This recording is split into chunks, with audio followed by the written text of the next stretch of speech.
ദിലീപേട്ട, ആദ്യം തന്നെ ഞാൻ ദിലീപേട്ടന്റെ വലിയൊരു ഫാനാണ്. ഞാൻ ഈ ഒരു മൊമെന്റിന് വേണ്ടിയിട്ട് ഒരുപാട് വർഷമായിട്ട് കാത്തിരിക്കുകയാണ്. ശരിക്കും പറഞ്ഞാൽ ഞാൻ ഈ മീഡിയ ഫീൽഡിൽ വരാൻ കാരണം എനിക്ക് ഇഷ്ടമുള്ള 2 നടന്മാരെ ഇന്റർവ്യൂ ചെയ്യണമെന്നുള്ള ആഗ്രഹത്തിലാണ്. അതൊന്ന് വിജയ് ആൻഡ് ദിലീപേട്ടൻ. അത് ഉണ്ടാവുമെന്ന് ഞാൻ ആഗ്രഹിക്കുന്നു.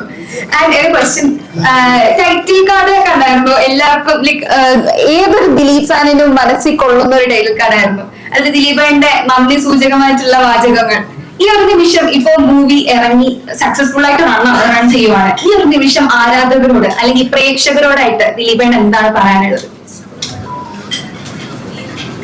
30 വർഷമായി ശരിക്കും ഞാൻ സിനിമയിൽ അഭിനയം തുടങ്ങിയിട്ട്.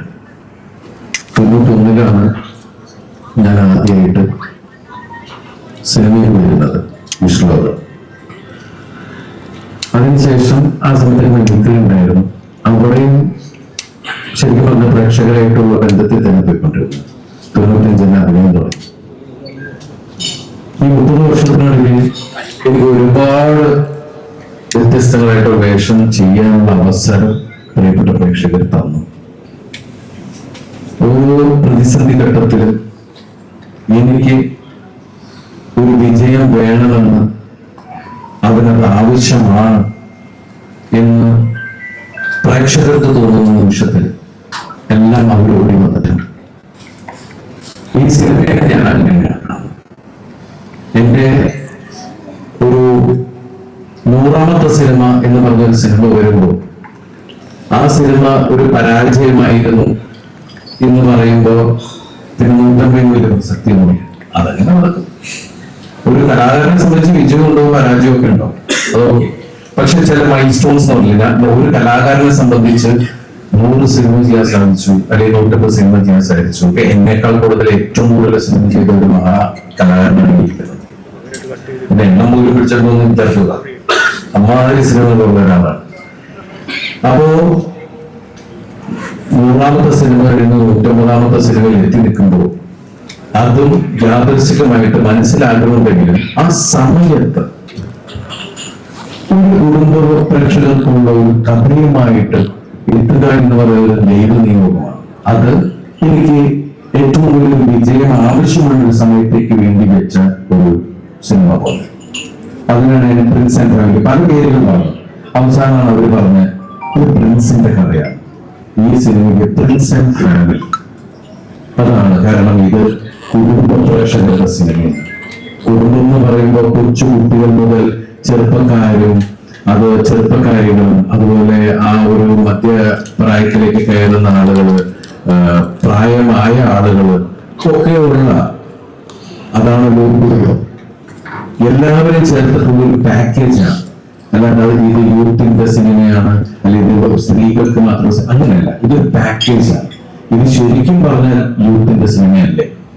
കാരണം ഇന്ന് എനിക്ക് തോന്നുന്നത് 20-നും അല്ലെങ്കിൽ ഒരു 18 വയസ്സ് മുതൽ ഒരു 30 വയസ്സിനുള്ളിലുള്ള ചെറുപ്പക്കാരനെ ഏറ്റവും കൂടുതൽ റീലിനും അതുപോലെ അവനവന്റെ ലൈഫിലെ ഓരോ പേഴ്സണൽ മൊമെന്റ്സും പബ്ലിക്കിനോട്, ഒരു സൊസൈറ്റിയോട്, ഒരു ലോകത്തിന് മുമ്പിൽ ഷെയർ ചെയ്യുന്നത് ഏറ്റവും കൂടുതൽ വ്യക്തത കാണിക്കുന്നത് ചെറുപ്പക്കാർ തന്നെയാണ്.